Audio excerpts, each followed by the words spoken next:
drum, please give it up for my friend, the African American Club Director of Culture Affairs, Miss Nia Smith.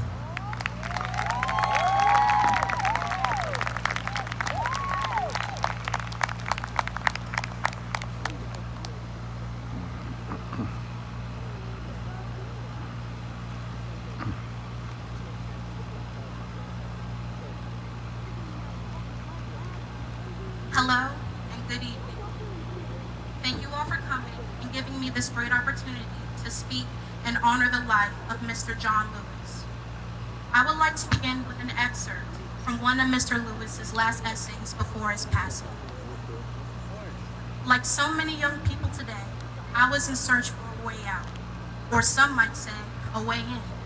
And then I heard the voice of Dr. Martin Luther King Jr. on an old radio. He was talking about the philosophy and discipline of nonviolence. He said we were all complicit when we tolerate injustice. He says it is not enough, it will get better by and by.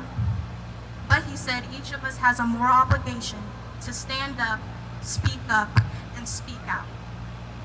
When you see something that is not right, you must say something. You must do something. Democracy is not a state, it is an act.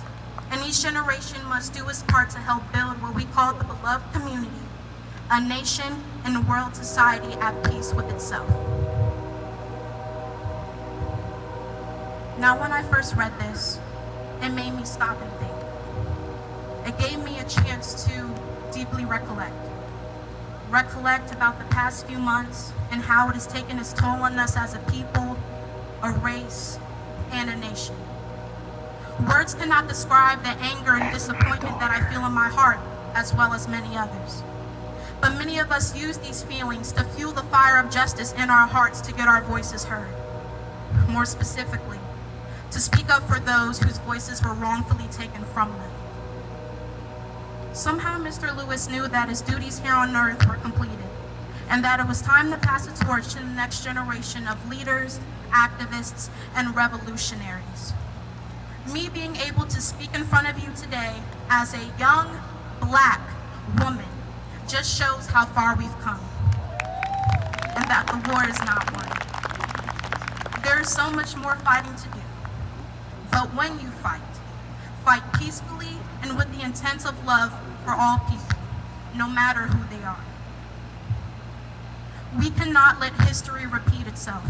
There is no more room for silence, no more room for inequality, no more room for injustice. That's my daughter. But only room for change. We must not let the hard work from those like Mr. Lewis go to waste. Instead, we must use what was taught and apply it to today's trials and tribulations through ways of peaceful protesting, demonstrations, and voting. Every step counts. And with you voting, you can be a part of the change. We cannot afford to turn back time.